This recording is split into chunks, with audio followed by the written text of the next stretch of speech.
अस्सलामुअलैकुम फ्रेंड्स। तो अभी हम लोग जा रहे हैं बैंक। हमने पेंशन के पेपर जमा करवाने हैं क्योंकि अब गवर्नमेंट ने ना ये नया रूल बनाया है कि जो इनको पेंशन मिलती है ना, उन्होंने हर 3 माह बाद जो है वो पेपर दोबारा आके जमा करवाने होते हैं, फिंगरप्रिंट्स वगैरह लगवाने होते हैं ताकि वो अपना प्रूफ दे सकें कि वो वाकई ज़िंदा और पेंशन लेने के काबिल है। तो अभी हम लोग बैंक पहुँच गए हैं। यहाँ पर जाके जो है मैंने ये टोकन लिया था। टोकन लेने के बाद जो है फिर मेरी सास के पास फॉर्म थे जो कि पहले से ही फ़िल हुए हुए थे। हम लोगों ने जाके इनको दिखाए तो उन्होंने कहा अभी आप वेट करें, तो उसके बाद आपको बुलाती हैं। यहाँ पे ना बहुत ज़्यादा रश था। मैंने कहा चलें ठीक है, हम लोग थोड़ी देर वेट करते हैं। वेट करने के बाद जब उन्होंने हमें बुलाया तो बोला कि पहले आप ना बायोमेट्रिक करवा लें, उसके बाद दोबारा आइएगा। तो मैंने पूछा कहाँ से होना, तो उन्होंने कहा यही पास में से होना है और एक कोई फॉर्म में कोई मिसिंग था, वो भी फ़िल करना था। तो वो फिर मैंने इन्हें बोला कि इस तरह ये मिसिंग है, आप इसको भी फ़िल कर दें और बायोमेट्रिक भी कर दें। तो इन्होंने जो है मिसिंग वाला फ़िल कर दिया और बायोमेट्रिक कर दी, क्योंकि अब कह रहे थे कि ना इन्होंने गवर्नमेंट ने ये जदीद सिस्टम निकाला हुआ है, उनके साथ बहुत सारा फ्रॉड हुआ हुआ है गवर्नमेंट के साथ, कि जो लोग बेचारे फ़ौत हो जाते हैं जिनकी पेंशन होती है, लेकिन लोग जो होते हैं लवाहिकीन वो पेंशन लेते रहते हैं, जिसकी वजह से गवर्नमेंट ने अब ये नया रूल निकाला है। तो फाइनली फिर मैंने इसको ये फॉर्म शॉर्म दिए तो इन्होंने कहा कि ओके है, अब आप जो है चले जाएं, आपके फॉर्म जो है वेरीफाइड हो गया। तो फिर उसके बाद जी एटीएम चलते हैं और पेंशन निकलवा के लाते हैं। तो अब ये एटीएम पे पहुंच गए हैं। यहाँ पे जी कार्ड एंटर किया। एंटर करने के बाद जी वो पूछेंगे हमसे लैंग्वेज। तो लैंग्वेज हमने सेलेक्ट की है इंग्लिश, क्योंकि हम हाई फाई लोग हैं, इंग्लिश सेलेक्ट करते हैं। अच्छा, उसके बाद जी फिर वो पिन कोड मांग रहे थे, जो कि मेरी सास ने मुझे बताया हुआ था कौन सा पिन कोड है। उसके बाद पिन कोड के बाद वो पूछ रहे थे विड्रॉ करवाना है, क्या करना है। तो यहाँ पे काफ़ी सारे जो थे वो ऑप्शंस थे, तो मैंने विड्रॉ पे ओके किया। फिर उसके बाद जी मैंने अमाउंट लिखी जितनी हम लोगों ने निकलवानी थी। अमाउंट निकलवाने के बाद जी थोड़ी देर वेट किया। वेट करने के बाद पहले आएगा कार्ड और फिर उसके बाद आएगी हमारी पेमेंट जो कि हम लोगों ने निकलवाई है। तो ये जी कार्ड आ गया, हाँ जी, और ये आ गई जी पेमेंट। तो ये जी अब पैसे निकलवा लिया, मेरे पास पैसा हो गया, लेकिन ये कुछ टाइम के लिए हुआ है, जाके अब जी सास को देते हैं क्योंकि ये पैसे उनके थे। अब बैंक के साथ ही एटीएम थी, तो एटीएम से मैं निकली और फिर बैंक में और एटीएम में माहौल बड़ा मज़े का था, मतलब एसी फुल मज़ा आ गया। उसके बाद जी मैंने उनको पैसे दिए, उन्होंने काउंट किए और अब हम चलते हैं बैंक से बाहर और जाते हैं मेडिकल स्टोर पे, क्योंकि फिर हम लोगों ने ना कुछ मेडिसिन लेनी थी। उनकी ना मेडिसिन कुछ ख़त्म हुई हुई थी, तो जब भी वो पेंशन निकलवाते हैं तो वो साथ ही मेडिसिन भी ले जाती है अपनी 1 माह की, ताकि ना दोबारा चक्कर ना लगाना पड़े। तो अब ये बिल्कुल सामने जो है वो मेडिकल स्टोर था। मैं यहाँ पे ना हम लोग जब भी आते हैं मैं फजलदीन से ही लेती हूँ मेडिसिन, क्योंकि मैंने सुना था इनकी ना मेडिसिन अच्छी होती है, तो मैं हर दफ़ा इन्हीं से लेती हूँ। वैसे यहाँ पे बहुत सारे मेडिकल स्टोर थे, लेकिन यही है कि भाई इनकी मेडिसिन अच्छी है, वैलिड है, मतलब एक्सपायर नहीं है, तो फिर यहाँ से लेते हैं।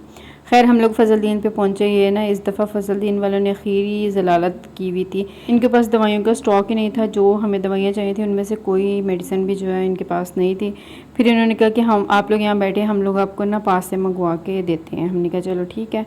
अच्छा, जबकि वैसे इनसे लेना तो इनके पास सारा स्टॉक पड़ा होता है। इस दफ़ा इनको पता नहीं क्या तकलीफ़ हुई थी, अल्लाह जाने, या ये क्या करना चाह रहे हैं ये भी नहीं पता।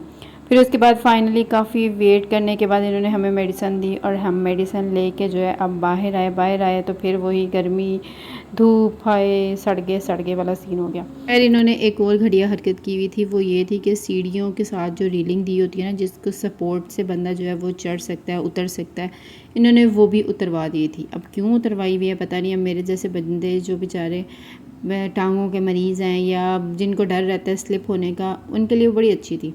खैर हम लोग नीचे उतर गए और फिर मैं जी ये रिक्शे वाले अंकल को रोका और मैंने इनको बताया कि हम लोगों ने यहाँ जाना है ऐसे ऐसे। तो अंकल से अब जो है वो किराया फ़िक्स कर रहे हैं। तो अंकल बेचारे कह रहे थे इतना, मैं कह रही थी नहीं इतना। तो अंकल कहते हैं बेटा पेट्रोल महंगा हो गया। मैंने कहा चलें ठीक है अंकल, जितना आप बोलते हैं उतना ही कर लेते हैं। फिर उसके बाद जी अब हम चलते हैं घर। जब हम घर जा रहे थे मेरी सास कहती हैं फ्रूट वाले से ना कुछ फ्रूट लेना है। मैंने कहा चले ठीक है। फिर रास्ते में ये फ्रूट वाली शॉप आई तो मैंने इससे जो है वो फ्रूट लिया। उन्होंने अंगूर लेने थे तो मैंने फिर उनके लिए अंगूर लिए। और अच्छा, कोई भी फ्रूट, मतलब इतने महंगे फ्रूट्स हैं, किसी फ्रूट को हाथ नहीं लगाया जाता। तो ये अंगूर थे 400 रुपये किलो। मैंने केले का पूछा, केला वगैरह थे 200 रुपये दर्जन। और ये कच्चे कच्चे अमरूद जो थे ना, ये थे 150 रुपये। मतलब इतनी महंगाई है, गरीब बंदा कैसे कुछ खा सकता है, अल्लाह माफ़ करे। उसके बाद जी हम लोग घर पहुँचे तो मेरी सास कह रही थी मुझे दवाइयाँ दे दो, मेरे पानी भी दे दो और साथ में ये फ्रूट्स वगैरह भी दे दो। तो मैं अब ये उनको दूंगी और वो यहाँ पे बैठ के खाएंगी। तो उसके बाद जो है फिर मैं खाना बनाऊंगी। खाने में आज मैंने बनानी थी आलू गोभी। गोभी जो है मैं पहले से ही मंगवा के रखी हुई थी। तो अब जिसको बनाते हैं, पहले मैंने गोभी को काट लिया, फिर इसको मैंने धो के रख दिया ताकि ना उसके अंदर जो केमिकल या स्प्रे वगैरह लगी है ना वो उतर जाए। फिर मैंने प्याज को थोड़ा ब्राउन किया, फिर उसके अंदर डाला है लहसुन अदरक का पेस्ट, और फिर जो है इसको मैंने फ्राई किया। फ्राई करने के बाद जो है फिर मैंने इसके अंदर टमाटर और डाला ये सब्ज़ मिर्चें। अब इसकी थोड़ी देर भुनाई करेंगे ताकि टमाटर थोड़े सॉफ्ट हो जाएं। फिर इसके अंदर डालेंगे स्पाइसेस, नमक डालेंगे, सुरख मिर्चें डालेंगे, ज़ीरा डालेंगे, गरम मसाला, जो जो आपके पास जितना मसाले पड़े होते हैं ना सब इसके अंदर डालते जाएँ। तो फिर मैंने इसके अंदर थोड़ा सा पानी डाला है ताकि ना मसाला नीचे ना लगे और अच्छे से जो है वो मसाले की भुनाई हो जाए। तो भुनाई जब इसकी हो जाएगी फिर इसके बाद हम इसके अंदर डालेंगे आलू। आलू को जो है मैंने छील के अच्छे से धो के रख लिया था। गोभी जो थी ना वो अभी तक पानी में ही पड़ी हुई थी, मैंने 2 से 3 दफ़ा उसको पानी से निकाल लिया था और फिर उसको पानी में दोबारा जो है वो धो के रख दिया था। तो अब जी पानी से निकाल लिया, अब इसके अंदर डालते हैं, एक दफ़ा इसको मिक्स करते हैं और फिर इसको जी पकाते हैं। जब ये अच्छे से गल जाएगी फिर लास्ट में इसके ऊपर जो है वो धनिया डाल देंगे, सब्ज़ धनिया, और उसके बाद जो है वो गरम मसाला डाल देंगे।